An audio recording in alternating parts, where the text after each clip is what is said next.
தமிழகம் புதுச்சேரியில் இன்று மாலையுடன் வேட்புமனு தாக்கல் நிறைவடைகிறது. இது பற்றியும் இறுதி வாக்காளர் பட்டியல் இன்று வெளியாவது குறித்தும் கூடுதல் தகவல்களை நமது செய்தியாளர் சஞ்சீவியிடம் கேட்கலாம். சஞ்சீவி, இன்று வேட்புமனு தாக்கல் நிறைவடைகிறது. அது குறித்தும் இறுதி வேட்பாளர் பட்டியல் வெளியாவது குறித்தும் தகவல்களை சொல்லுங்கள். தேவேந்திரன், தமிழகத்தில் சட்டப்பேரவை தேர்தல் வாக்குப்பதிவிற்கு இன்னும் கிட்டத்தட்ட 20 நாட்களுக்கும் குறைவாகவே உள்ளது. இந்நிலையில் இன்றுடன் வேட்புமனு தாக்கல் நிறைவடைகிறது. இதுவரை பெரிய கட்சிகளை பொறுத்தவரை அனைத்து கட்சிகளும் முடிந்துவிட்டது. நேற்று இரவு வரை கிட்டத்தட்ட 4200 வேட்புமனு தாக்கல்கள் செய்யப்பட்டுள்ளன.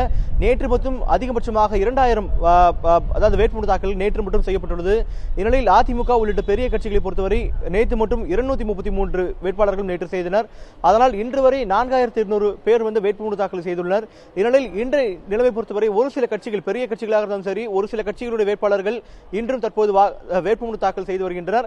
அதனால் இன்று மாலையுடன் வேட்புமனு தாக்கல் நிறைவடைகிறது. அதற்கு பிறகு நாளை ஸ்க்ரூட்டினி, அதாவது சரிபார்ப்பு நாளை நடைபெறுகிறது. அதற்கு பிறகு மே மாதம் 2ஆம் தேதி இந்த வேட்புமனு தாக்கலை திரும்ப பெறலாம். அதாவது வேட்பாளர்கள் வேண்டாம் என்ற பட்சத்தில் மீண்டும் திரும்ப பெறலாம். இந்நிலையில் மே மாதம் 2ஆம் தேதி மாலை இறுதி வேட்பாளர் பட்டியல், அதாவது இந்த சரிபார்ப்பு உள்ளிட்ட அனைத்து விஷயங்களும் முடிக்கப்பட்டுவிட்டு மே மாதம் 2ஆம் தேதி இந்த இறுதி வேட்பாளர் பட்டியல் வெளியாகலாம் என்று எதிர்பார்க்கப்படுகிறது. தேவேந்திரன், சஞ்சீவி, இன்றைய தினம் எவ்வளவு வேட்புமனு தாக்கல் நடைபெறும் என்று எதிர்பார்க்கப்படுகிறது? முக்கிய கட்சிகளின் வேட்பாளர்கள் இன்னும் யாரெல்லாம் வேட்புமனு தாக்கல் செய்ய உள்ளனர்? தேவேந்திரன், இன்றைய நிலைமை பொறுத்தவரை கிட்டத்தட்ட இன்னும் 500க்கும் மேற்பட்ட வேட்புமனு தாக்கல் இதாகலாம் என்று எதிர்பார்க்கப்படுகிறது. பெரிய கட்சிகளை பொறுத்தவரை ஒட்டுமொத்தமாக அனைத்து கட்சிகளும் முடிந்துவிட்டது என்று கூறலாம். ஆனால் ஒரு சில வேட்பாளர்கள் இன்னும் செய்யவில்லை. குறிப்பாக சென்னையுடைய மயிலாப்பூர் வேட்பாளர், காங்கிரஸ் மயிலாப்பூர் வேட்பாளர் கரசி தியாகராஜன் இன்றுதான் வேட்புமனு செய்ய உள்ளார். அதே போல இன்னும் பல சுயேட்சைகள், குறிப்பாக டிராபிக் ராமசாமி இன்று செய்ய உள்ளார். அதே போல தமிழ் மாநில காங்கிரஸ் கட்சியிலிருந்து பிரிந்து சென்ற மயிலை சத்யா இன்று வேட்புமனு தாக்கல் செய்ய உள்ளார். இது போல இன்னும் ஒரு சில கட்சிகளை சேர்ந்தவர்கள் இன்னும் செய்யவில்லை. அதனால் இன்று கிட்டத்தட்ட 200 இருந்து 500 வரைக்கும் வேட்புமனு தாக்கல் செய்யலாம் என்று எதிர்பார்க்கப்படுகிறது. தேவேந்திரன், சஞ்சீவி, இன்றைய தினம் வேட்புமனு தாக்கல் நிறைவடைய உள்ள நிலையில் இதற்கு அடுத்து எடுக்கக்கூடிய நடவடிக்கைகள் குறித்து தேர்தல் ஆணையம் தரப்பில் என்ன சொல்லப்படுகிறது?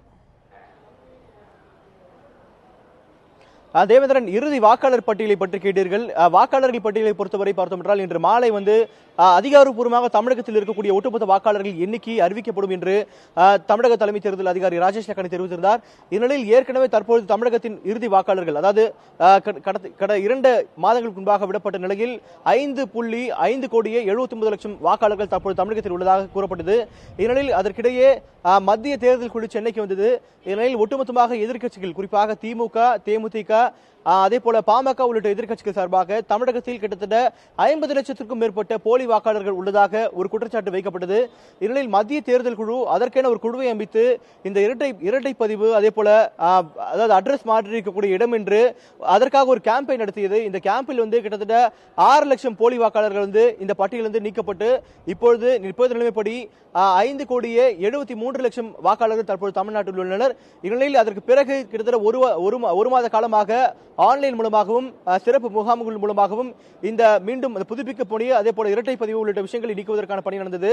அதனால் எத்தனை பேர் நீக்கப்பட்டிருக்கிறார்கள், எத்தனை பேர் புதிதாக சேர்க்கப்பட்டிருக்கிறார்கள் என்ற அனைத்து விஷயங்களும் முடிக்கப்பட்டு இன்று மாலை இந்த இறுதி வாக்காளர் பட்டியல் அறிவிக்கப்படும் என்று கூறப்பட்டுள்ளது. தற்போது நாம் நின்று கொண்டிருப்பது சென்னையுடைய கார்ப்பரேஷன் பில்டிங்கில். அதாவது சற்று நேரத்துக்கு முன்பாக தான் சென்னை மாவட்ட தேர்தல் அதிகாரி சந்திரமோகன் பேட்டியளித்தார். இந்நிலையில் சென்னையில் மட்டும் 39 லட்சம் வாக்காளர்கள், இறுதி வாக்காளர்கள் தற்போது உள்ளதாக அவர் அறிவித்திருந்தார். தேவேந்திரன், சஞ்சீவி, உங்களுடைய தகவல்களுக்கு நன்றி.